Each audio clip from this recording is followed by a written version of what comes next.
Assalamualaikum warahmatullahi taala wabarakatuh.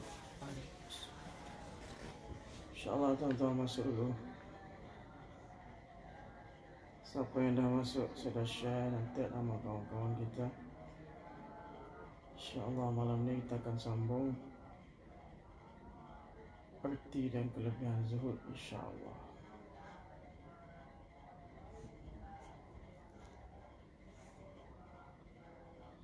Yang dah masuk sila komen suara okey ke tak okey, jelas tak jelas. Yang kata jelas cuba komen alhamdulillah, insyaAllah.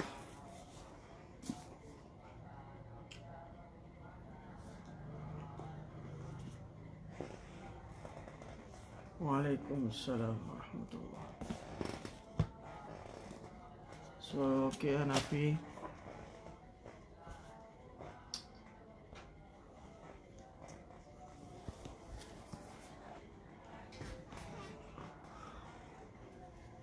Komen suara okey Hanafi?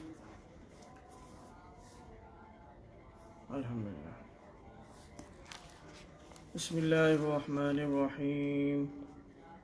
Alhamdulillah wa kafa wa salamun ala ibadihi alladhina istafa. Amma ba'du, fa'udzu billahi minasy syaithanir rajim. Bismillahirrahmanirrahim.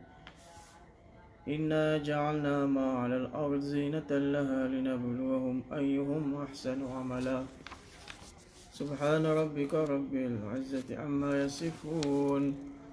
وسلام على المرسلين والحمد لله رب العالمين.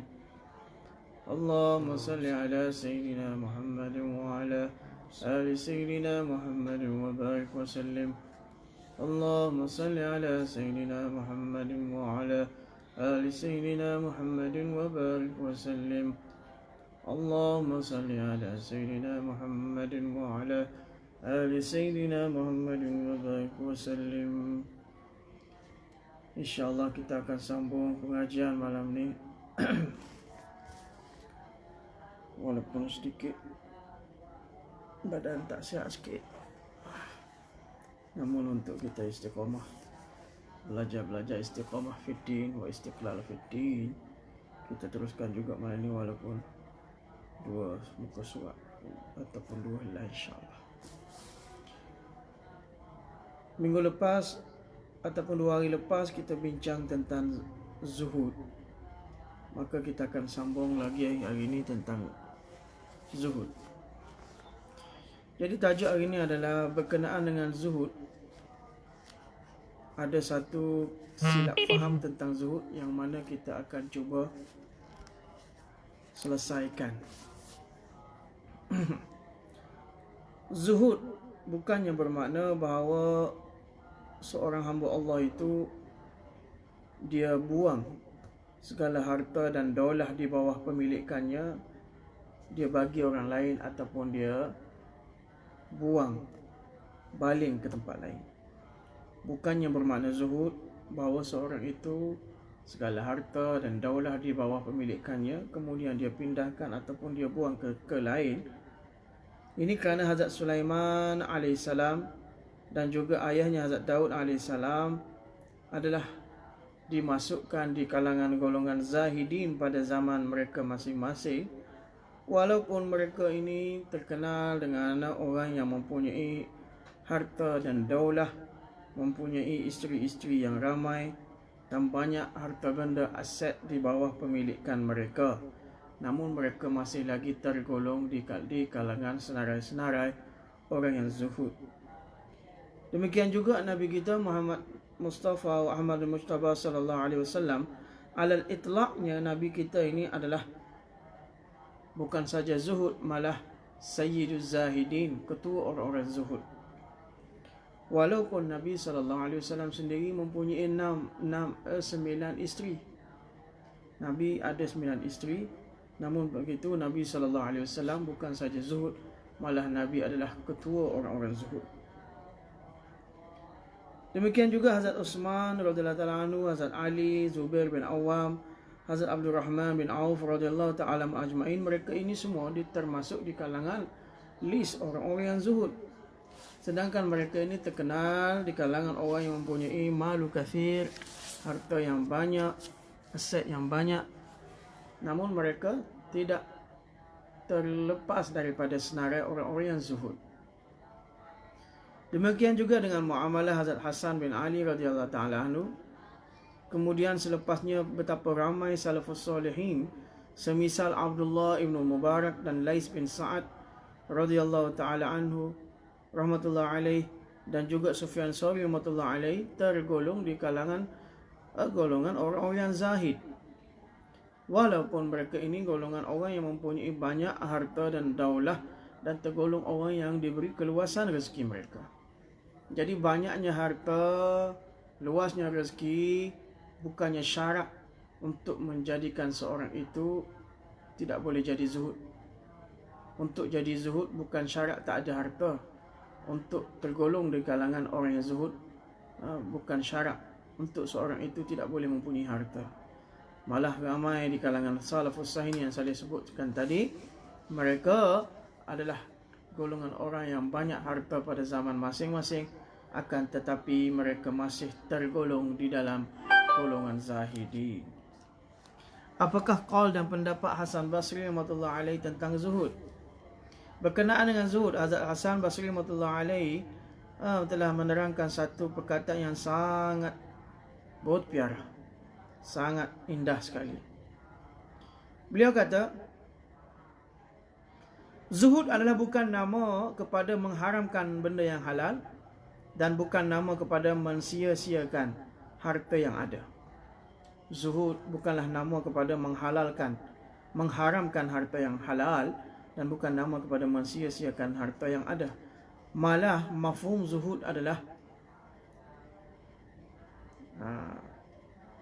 mafhum zuhud yang sebenarnya adalah seorang hamba Allah Ta'ala itu, dia lebih iktimad apa yang ada di dalam khazanah Allah lebih daripada dia iktimad terhadap apa yang ada pada tangannya. Dia iktimad maknanya dia berharap, dia bertongkat kepada apa yang ada di khazanah Allah Subhanahu Wa Taala lebih daripada dia beriktimad, lebih daripada dia bertongkat berharap terhadap perkara benda yang ada pada tangannya sendiri. Dan bila mana datang musibah menimpa mereka, mereka semua tadi mengharapkan pahala daripada Allah Subhanahu Wa Taala lebih daripada harta, lebih daripada mereka mengharap terhadap harta yang mana sebelum datang musibah tadi. Faham? Poin di sini, ba'dul masyayikh sufiyah telah berkata, wa tanawuluhu minha yakunu katanawulil mudtarril lil maytati wad dami wa lahmil khinzir. Wa tanawuluhu, yakni menghasilkan dunia ini hanyalah perlu sekadar menghasilnya seseorang yang muztarri, seorang yang terpaksa, seorang yang dalam keadaan darurah masuk hutan, kemudian tidak ada makanan, lapar, waktu itu tidak ada makanan, pohon-pohon kayu pun tak ada, maka itu dalam keadaan halat iztirar dia panggil. Maka orang yang berada dalam keadaan tersebut disebut sebagai golongan muztarri, orang yang dalam keadaan terpaksa. Jadi orang yang hidup di dunia ini, dia berperlukan terhadap perkara di dunia ini seperti mana satu orang yang mustari, seorang yang terpaksa memakan bangkai dan memakan darah dan memakan daging khinzir. Sekadar itu saja. Itu setengah masyayikh berkata. Kemudian ada sedikit ikhtilaf di kalangan para sufiyah berkenaan dengan zuhud ini. Ada berlaku ikhtilaf juga di kalangan para sufiyah berkenaan dengan zuhud itu tersebut. Adakah zuhud itu adalah kaitannya dengan harta yang halal ataupun perkara yang haram? Itu khilaf para sufiyah. Sufiyah berikhtilaf dalam perkara ini. Adakah benda-benda zuhud itu kaitannya dengan perkara-perkara yang halal atau kaitannya dengan perkara-perkara yang haram?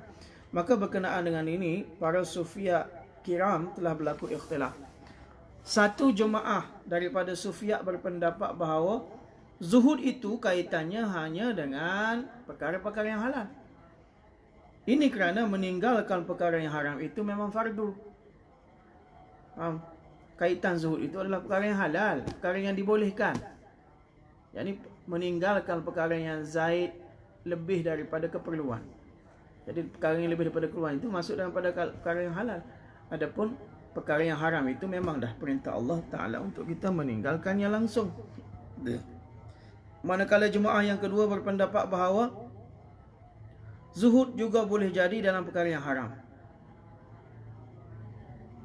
Dan perkara-perkara yang halal itu sudah semestinya hamba adapun perkara-perkara yang halal itu sudah semestinya nikmat yang dikurniakan Allah Subhanahu Wa Taala pada hambanya. Dan Allah Subhanahu Wa Taala suka bahawa hamba tadi menunjukkan, memperlihatkan sedikit sebanyak kesan daripada nikmat yang dikurniakan Allah Subhanahu Wa Taala, seperti mana dalam surah fa amma bi ni'mati rabbika fahaddits wa amma bi ni'mati rabbika bihaddits. Adapun nikmat yang Allah Taala kurniakan kepadamu, fahaddits, hendaklah kamu ceritakan. Jadi Allah Taala memang suka sekiranya diberi nikmat kepada hambanya, maka hambanya tadi menunjukkan sedikit daripada kesan nikmat tersebut. Oleh demikian, seorang hamba dia menggunakan perkara-perkara yang halal, lalu dia bersyukur pada Allah Subhanahu Wa Taala, dan dia sentiasa duduk dalam ketaatan dan meminta bantuan Allah Subhanahu Wa Taala, maka demikian itu menjadi asbab seorang hamba itu dibawa ke syurga Allah Subhanahu Wa Taala. Dan perkara-perkara ini hanya terhasil bagi seorang yang mengikhtiarkan zuhud.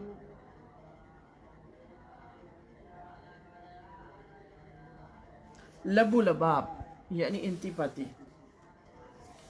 Maka apa yang kita bincangkan di atas secara detailnya terhasil kepada kita. Sekiranya perkara-perkara tersebut yang kita sebut tadi, mal, daulah, harta, sebagainya, sekiranya perkara-perkara tersebut menjadikan hamba tadi ghafil, lalai daripada zat Allah Subhanahu Wa Taala, maka seseorang itu mengikhtiarkan zuhud baginya adalah afdal. Sekiranya harta dikurniakan Allah Subhanahu Wa Taala menjadikan asbab kita lalai daripada zat Allah Subhanahu Wa Taala, maka seseorang itu mengikhtiarkan zuhud dalam kehidupannya adalah afdal, terbaik. Dan sekiranya benda-benda dunia tadi, harta benda tadi, tidak melalaikan seorang itu daripada zat Allah Subhanahu Wa Taala, malah sekiranya hamba tadi menggunakan harta benda yang diberi Allah Ta'ala tadi menjadi asbab seorang itu bersyukur pada Allah Subhanahu Wa Taala, maka yang demikian itu la ba'sa bih, tidak ada masalah padanya. Maka kita tinjau berkenaan dengan zuhud ini, apa kata Al-Quran. Allah Ta'ala juga mentaghrib kepada hambanya bahawa duduk di dalam muamalah dunia ini hendaklah mengikhtiarkan zuhud dalam kehidupan dunia. Allah Subhanahu Wa Taala menggambarkan kehidupan dunia ini sebagai kehidupan yang hina, kehidupan yang qalil, sedikit, kehidupan yang cepat fana, cepat habis. Dan Allah Ta'ala mentanbih, memperingatkan kepada kita tentang harta dunia ini. Dan sebaliknya Allah Ta'ala tawajuh dan fokuskan kita kepada kehidupan akhirat. Allah Ta'ala tawajuhkan kita kepada azmah, kebesaran, kedudukan, martabah dan kehidupan akhirat yang selama-lamanya. Allah Ta'ala mengkhabarkan kepada kita. Oleh demikian, beberapa misal kita datangkan di sini daripada ayat suci Allah Subhanahu Wa Taala, yang mana Allah Ta'ala berfirman dalam surah Al-Hadid, "I'lamu annamal hayatud dunya", ketahuilah bahwasanya kehidupan dunia la'ibun, gurau senda, walahwun, permainan, wazinatun, perhiasan, watafakhurun bainakum, kehidupan dunia ini adalah tempat kamu bertafakhur, berbangga-bangga di antara kamu, watakathurun fil amwal, dan berbangga-bangga terhadap banyaknya anak almual, harta benda kamu, wal aulad, dan anak-anak kamu. Allah Ta'ala gambarkan kehidupan dunia ini sebagai tempat gurau senda, tempat permainan, perhiasan, tempat berbangga-bangga terhadap banyaknya harta dan anak-anak. Di tempat yang lain surah Al-Kahfi juga Allah Ta'ala berfirman, وَضْرِبْ لَهُمْ مَثَلَ الْحَيَاةِ الدُّنْيَا, dan ceritalah kepada mereka tentang contoh perumpamaan kehidupan dunia ini, kama'in anzalnahu minas sama', seperti mana turunnya air daripada langit, fakhtalata bihi, maka bercampur baulah, nabatul ar, maka tumbuh dengannya, bercampur baulah dan tumbuhlah tanaman bumi, fa asbaha ilal akhir. Jadi Allah Ta'ala gambarkan kehidupan dunia ini sedemikian.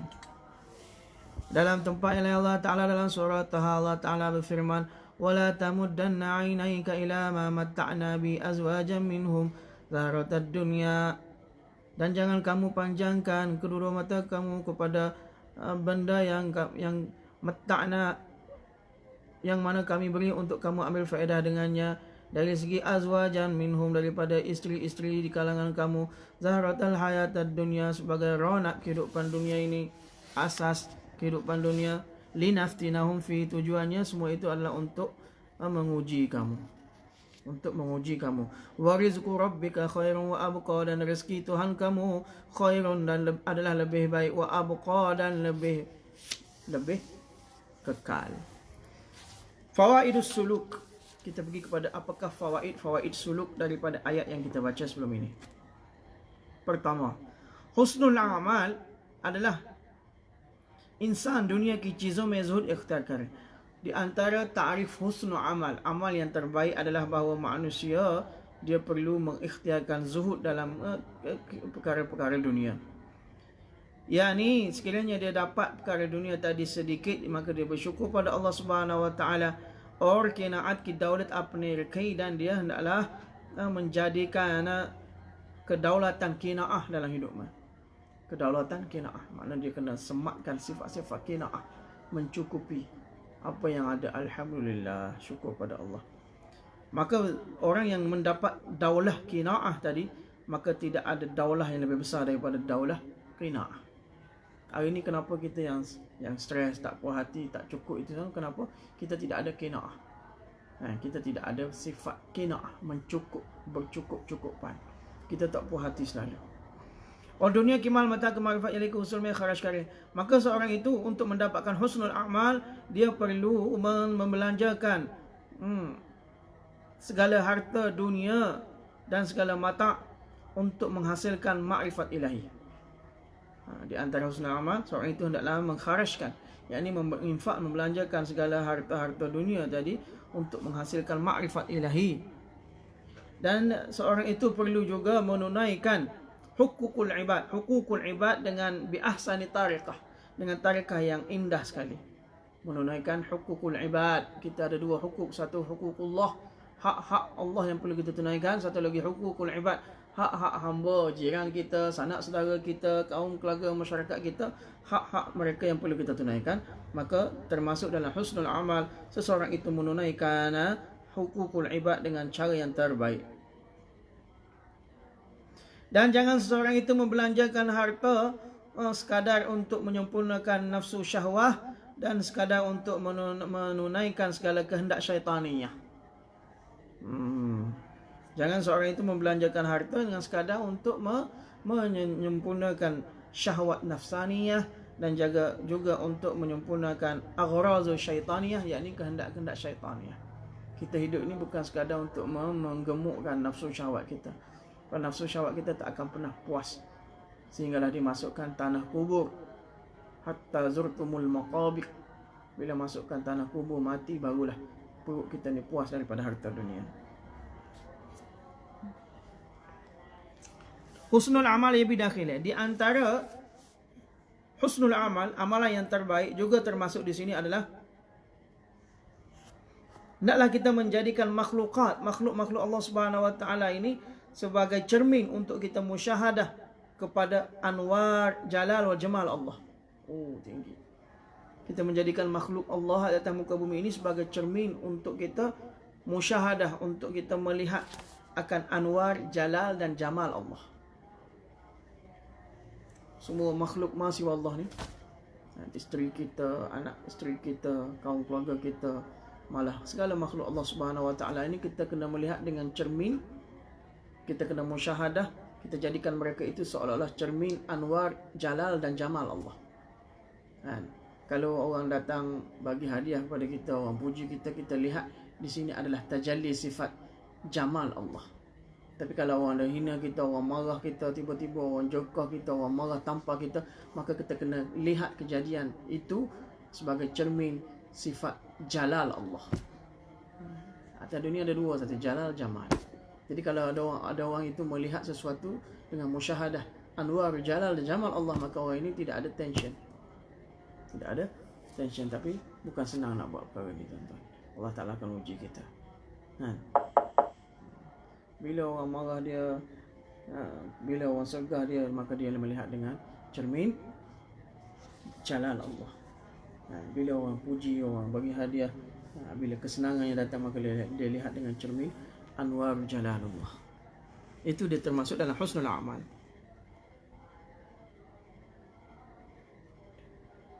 Dan jangan sekali kita masukkan segala harta dunia dalam hati kita.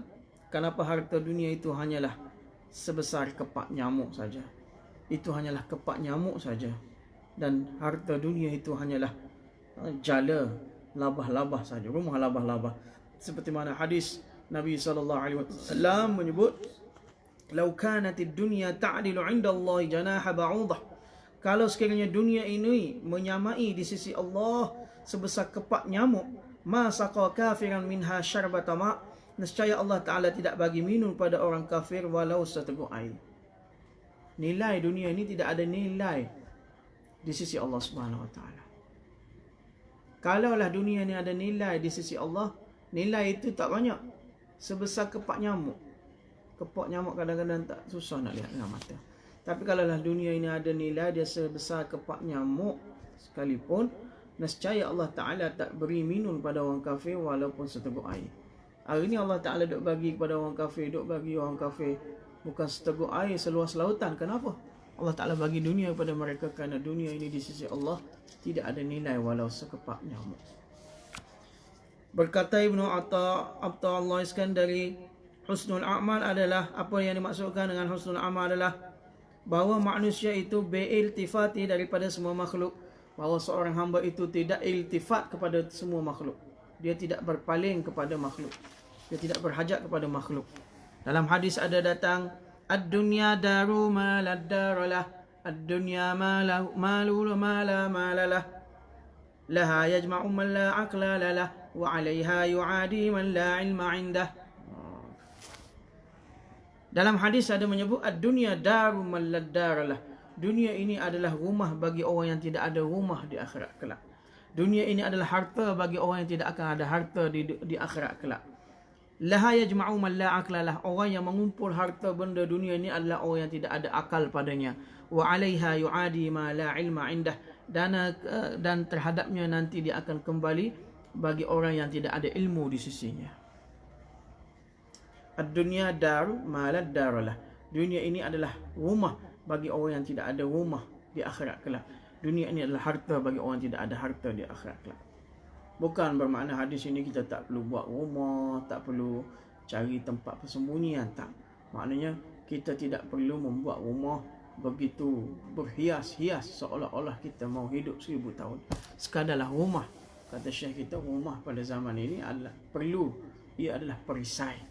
Kalau kita sediakan rumah kepada anak isteri kita sebelum pada kita meninggal, maka bila kita meninggal nanti mereka sudah ada tempat tinggal, tak perlu pindah tempat lain. Tapi kalau kita duduk menyewa, duduk menyewa, duit kita menyewa, kalau kita kumpul boleh buat rumah sebiji dah. Bila kita meninggal dalam keadaan sewa, maka anak-anak kita terpaksa meneruskan kehidupan untuk membayar sewa bulan-bulan. Maksudnya di sini rumah, tidaklah kita membuat rumah seolah-olah sebesar-besar istana, seolah-olah kita mau hidup 1000 tahun. Cukuplah rumah sebagai tempat berteduh anak-anak dan isteri kita, insya-Allah. Setengah ulama berpendapat bahawa ahlul ma'rifah dan ahlul muhabbah merupakan perhiasan zinatul ard. ahli-ahli ma'rifah dan ahli-ahli muhabbat itu merupakan perhiasan di atas muka bumi ini. Dan termasuk dalam husnul a'mal adalah memandang mereka dengan perasaan hormat, ihtiram. Itulah termasuk dalam husnul amal. Kan kita cerita ayat, inna ja'alna ma'alal ard zinatan laha. Sungguhnya kami jadikan apa yang terkandung di bumi ini sebagai perhiasan. Maka setengah ulama kata perhiasan bumi di sini yang dimaksudkannya dengan adalah ahlul ma'rifah dan ahlul muhabbah. Orang yang mempunyai muhabbah, cinta pada Allah. Orang yang mempunyai ahlul ma'rifah, ini orang yang mempunyai ada pengenalan diri, ma'rifah, ma'rifat kepada Allah Subhanahu Wa Taala. Mereka ini adalah golongan perhiasan atas muka bumi ini. Kalau mereka tidak ada, maka bumi ini tidak ada perhiasan. Maka memandang mereka dengan perasaan ihtiram, memandang mereka dengan perasaan hormat, itu merupakan husnul a'mal. Syekh Sahal bin Abdullah Al-Tastari rahmatullah berkata, husnul amali al-istiqamatu alaihi bis-sunnah.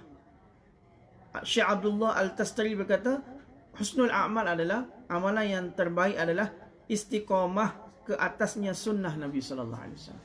Seorang yang istiqamah di atas sunnah Nabi sallallahu alaihi wasallam, baik sunnah akhlak, baik sunnah ibadah, baik sunnah adiyah, baik sunnah libas, baik sunnah apa saja, seorang yang istiqamah di atas jalan sunnah, maka itu adalah husnul amal, amalan yang terbaik. Syekh Ibnu Athaullah Iskandari rahmatullah alaihi berkata, ini yang terakhir ya tuan-tuan. Syekh Ibnu Athaullah Iskandari rahmatullah alaihi berkata, alaika bihusnil amali la bikasratih. Lazimlah bagi kamu untuk membuat amalan yang terbaik, bukannya membuat amalan yang banyak.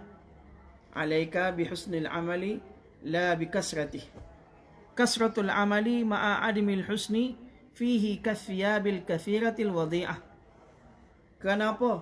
Amalan yang banyak tanpa dibuat dengan amalan yang cantik. Amalan yang banyak tapi tidak kualiti, dia adalah umpama kathiyabil kathirah, seperti mana pakaian-pakaian yang banyak, yang mana al-wadi'atis samah, yang mana harganya murah. Pakaian yang banyak, tapi RM5 satu, dapat 10. Dapat 10, RM50 dapat 10 pakaian. Jadi begitu juga amalan yang banyak tanpa dihiasi dengan amalan yang terbaik, amalan yang berkualiti, umpama pakaian-pakaian yang banyak tapi harganya murah. Tapi waqillatul amali ma'a husnihi, akan tapi amalan yang sedikit tapi dihiasi dengan kecantikannya, dihiasi dengan kualitinya, kasfiyabil qalilati ar-rafi'atis saman, seperti mana pakaian yang sedikit tapi harganya mahal. Dapat pakaian, satu pakaian saja tapi harganya mahal. Berbanding tadi dapat pakaian yang banyak tapi harganya murah, pakaian pula kualitinya sedikit. Itu kata siapa? Kata Syekh Ibnu Athaullah Iskandari. Jadi tuan-tuan, cukuplah malam ini. Ta'rif tentang zuhud telah sempurna malam ini, insya-Allah. Malam lusa kita akan masuk dengan ayat wa inna la ja'iluna ma 'alaiha sa'idan jurza, dan lepas tu kita akan masuk ayat ashabul kahfi wal ashabur raqim akan mula masuk. InsyaAllah kita akan ulang satu. Dari malam ini cukuplah dulu, supaya kita istiqamah 2 malam sekali. Malam ini rasa kesihatan tak apa sedap, belakang tak apa sedap sikit. Begitu syukur kepada Allah Ta'ala bagi taufik untuk saya dan tuan-tuan meneruskan live kita pada malam ini. Mudah-mudahan Allah Subhanahu Wa Ta'ala bagi taufik kepada kita untuk buat ahsanu amalan, amalan yang terbaik dalam setiap kehidupan kita. Kalau solah yang terbaik, sedekah yang terbaik, zakat yang terbaik, tilawat yang terbaik, muraqabah, zikir yang terbaik.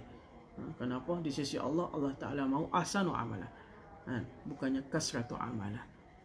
Kemudian Allah Subhanahu Wa Ta'ala termasukkan kita dalam golongan zuhud, dan supaya kita faham erti zuhud itu dengan erti kata yang sebenar, seperti mana zauq dan syauq para masyayikh, para sufia kiram kita.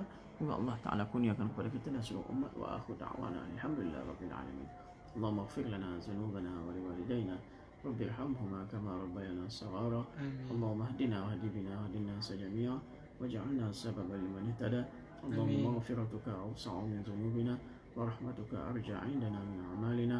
Allahumma arina al-haqqa haqqan warzuqna ittiba'ah وأرنا الباطل باطلا وارزقنا اجتنابه اللهم صرف القلوب صرف قلوبنا على طاعتك يا مقلب القلوب ثبت قلوبنا على دينك ربنا تقبل منا دعاءنا إنك أنت السميع العليم وعلينا إنك أنت التواب الرحيم صلى الله تعالى سيدنا حبيبه محمد النبي الأمي وعلى آله وصحبه أجمعين برحمتك يا أرحم الراحمين الحمد لله.